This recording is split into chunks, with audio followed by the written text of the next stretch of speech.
भाद्रपद शुक्ल एकादशी की पुरानी कथा। युधिष्ठिर कहने लगे कि हे भगवान, भाद्रपद शुक्ल एकादशी का क्या नाम है, इसकी विधि तथा इसका महात्म्य कृपा करके सुनाइए।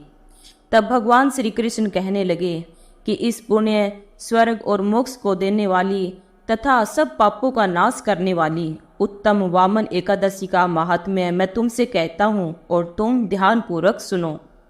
यह एकादशी परिवर्तनी एकादशी, जयंती एकादशी भी कहलाती है। इसका यज्ञ करने से वाजपेय यज्ञ का फल मिलता है। पापियों के पाप नाश करने के लिए इससे बढ़कर कोई उपाय नहीं। जो मनुष्य इस एकादशी के दिन मेरी यानी कि भगवान श्री कृष्ण के वामन रूप की पूजा करता है, उससे तीनों लोग पूज्य होते हैं। अतः मोक्ष की इच्छा करने वाले मनुष्य इस व्रत को जरूर करें। जो कमल नयन भगवान का कमल से पूजन करते हैं वे अवश्य भगवान के समीप जाते हैं। जिसने भाद्रपद शुक्ल एकादशी का व्रत और पूजन किया, उसने ब्रह्मा विष्णु सहित तीनों लोकों का पूजन किया। अतः हरिवासर अर्थात एकादशी का व्रत अवश्य करना चाहिए। इस दिन भगवान करवट लेते हैं, इसलिए इसको परिवर्तनी एकादशी भी कहते हैं।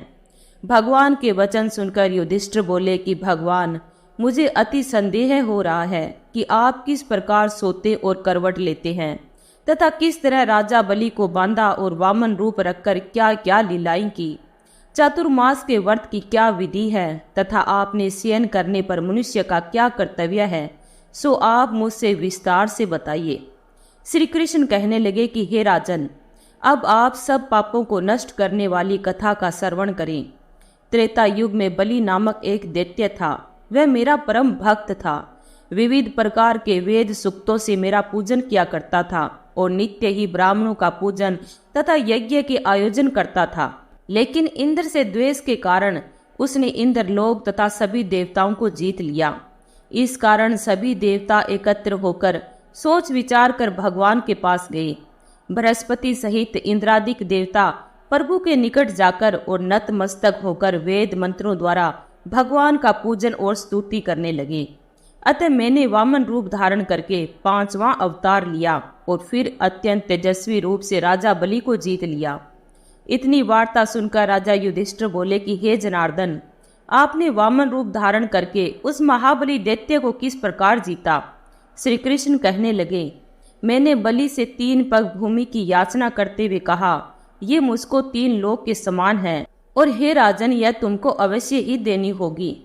राजा बलि ने इसे तुच्छ याचना समझकर 3 पग भूमि का संकल्प मुझको दे दिया और मैंने अपने त्रिविक्रम रूप को बढ़ाकर यहाँ तक कि भूलोक में पद, भूवर लोक में जंघा और स्वर्ग लोक में कमर, महल लोक में पेट, जन लोक में हृदय, यमलोक में कंठ की स्थापना कर सत्यलोक में मुख, उसके ऊपर मस्तक स्थापित किया।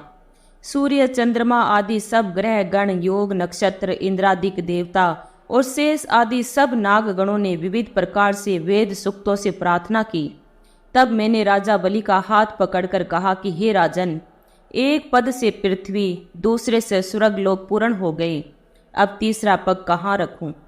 तब बलि ने अपना सिर झुका लिया और मैंने अपना पैर उसके मस्तक पर रख दिया, जिससे मेरा वह भक्त पाताल को चला गया।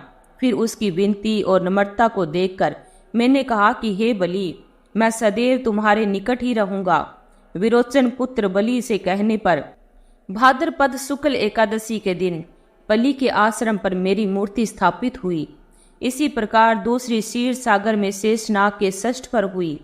हे राजन, इस एकादशी को भगवान शयन करते हुए करवट लेते हैं, इसलिए तीनों लोकों के स्वामी भगवान विष्णु का उस दिन पूजन करना चाहिए।